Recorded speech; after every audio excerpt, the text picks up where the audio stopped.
I'm here to explain what happens when you have the South Node Ketu in the 4th house and the North Node Rahu in the 10th house. So, the 4th house is a house that represents your mother, the relationship with your mother, and it just represents the home life, the household. It represents the household, the home that you came from, and how you might be in your own home and whatnot. The 10th house is the opposite of 4th house. It represents the father, the relationship with the dad, and it represents career and status and the impact we make on the world and the impact that we make on others.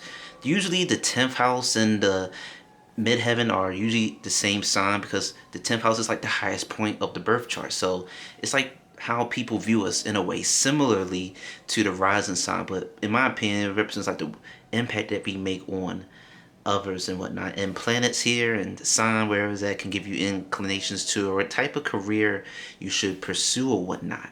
And now let's go explain what South Node does in the 4th. So with South Node in the 4th house, the K2, obviously we see that you had past life experiences with things in relation to the 4th house.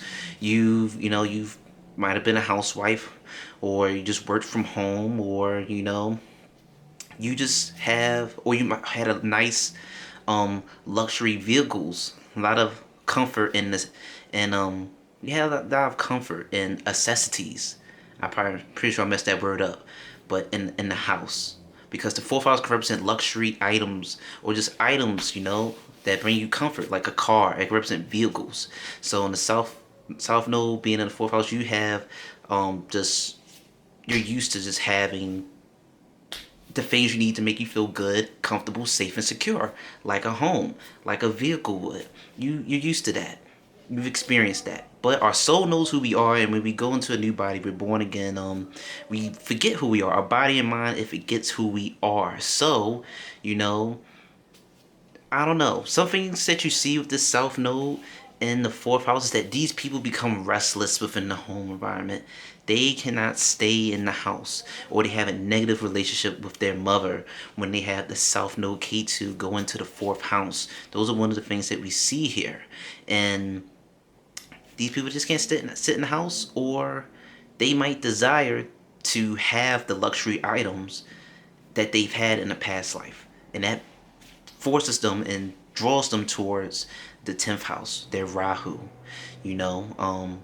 So with the Rahu being in the ascendant, with the Rahu being in the 10th house, these people will be very drawn to wanting to make an impact in the world. Or they want to be in like an executive position, a leadership position, work for themselves, or just be in a position of power.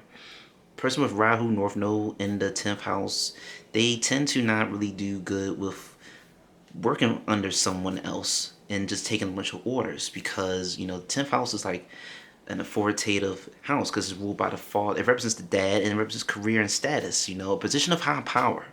And Rahu, the North Node, it's a malefic planet, a shadow planet, not really a physical planet, but it has malefic traits, which means it has negative characteristics and qualities to it in its nature and core. It can bring good results, but it's negative in nature.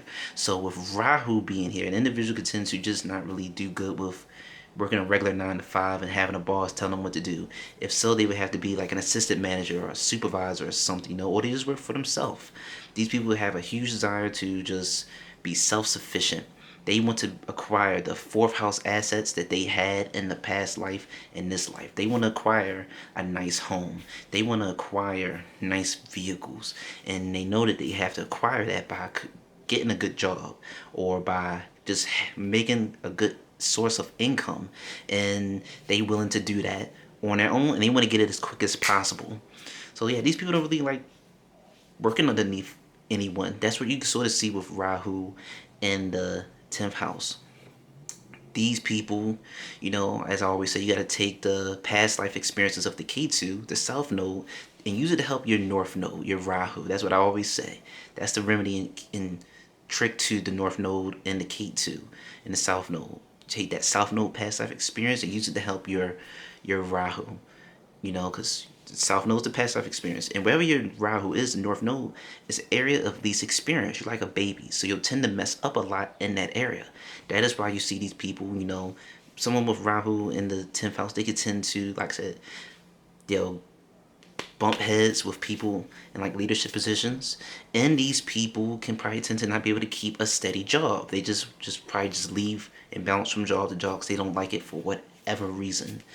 Um, so yeah, these people, they got to take the past life experiences from the fourth house, which would be, you know, they're used to a nice house, they're used to a nice environment, having nice luxury items, and they got to figure out what did they do in a past life to acquire this.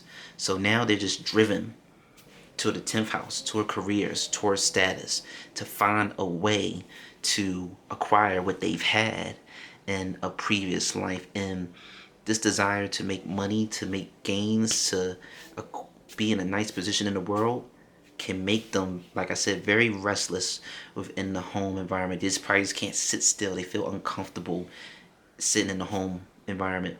And maybe these people could tend to have a negative relationship with the mother, but you have to see other things for that. So the dance of the North Node and the South Node, the Rahu and the Ketu, in this case would be these people go, they apply for jobs, or they work for somewhere, or they try to do their own thing, and they meet opposition, or they leave, or they quit, or whatever, and they run to the fourth house. They run to the fourth house where it's safe and cozy, or I don't know, it might not be safe and cozy, but they run to the fourth house and they think and plan, and then they'll go back to the 10th house. And yeah, when they're tired of their environments and they want to move and be in a better place, or they just tired of just sitting, they'll go out to the 10th and figure out ways to make money. When they're failing in the areas of making money in the 10th house, they probably run to the fourth house. But this is not really a bad position if you want to be successful and make it to the top financially. These people, they have the drive subconsciously to be self-sufficient. You'll probably, yeah, the few charts that I have seen with people who have Rahu, the North Node, in the 10th house, they tend to either make their own money some way, somehow, on their own without working a 9 to 5 job, or they just don't really stay at a job too long, or they just have multiple little side hustles. That's what I've seen so far of people who have these placements. And they either are not really sitting in the house that much, or if they are sitting in the house, they're working. So that is basically what happens when you have the North Node Rahu in the 10th house and the South Node Ketu go into the 4th house.